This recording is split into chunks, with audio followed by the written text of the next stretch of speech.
万万没有想到，把土豆放锅里炸一下，出锅瞬间变美食。一位饭店老板就是靠这一道菜在西安买了3套房。今天就把这个非常好吃的做法分享给大家。先准备3块钱的黄皮土豆削皮，尽量选择圆一点、偏小一点的，这样不会造成浪费。去皮以后，把土豆修整一下，把土豆的每个面都切上1刀，切掉2头，变成一个正方形。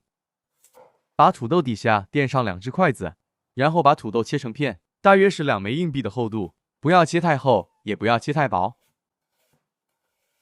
切完以后，把土豆转过来，跟刚刚的手法一样，把土豆切成十字花形。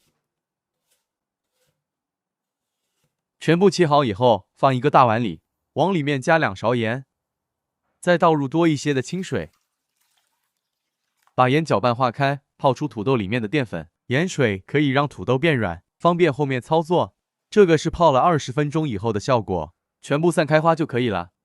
接着再用流动的清水把土豆表面的盐冲洗一下，稍微控一下水，再用厨房纸巾擦干，往上面撒上一些玉米淀粉，像这样让土豆花上面裹满淀粉就可以了。最后把多余的淀粉抖掉，像这样就可以。油温4成热，把土豆下锅。刚下锅先不要翻动，防止脱粉。先把土豆炸至定型，上面炸不到的可以用油浇一下。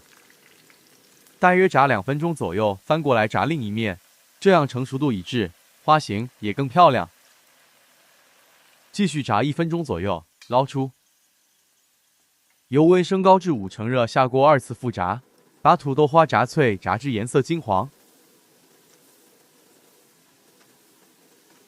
炸好以后，捞出控油。碗里加入番茄酱100克，白糖30克，白醋25克，加适量清水搅拌化开。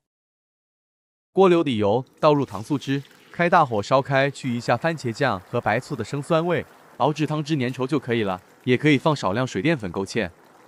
脆的，这样炸出来的土豆条口感外酥里糯，这样炸的土豆片口感酥脆，放凉也不会回软。把打好的糖醋汁浇到土豆上面即可。一份好看又好吃的花开富贵就制作完成，用它来招待客人也是非常有面子，也可以作为饭店特色菜，利润也是比较高的。喜欢的话，您也收藏起来试一下吧。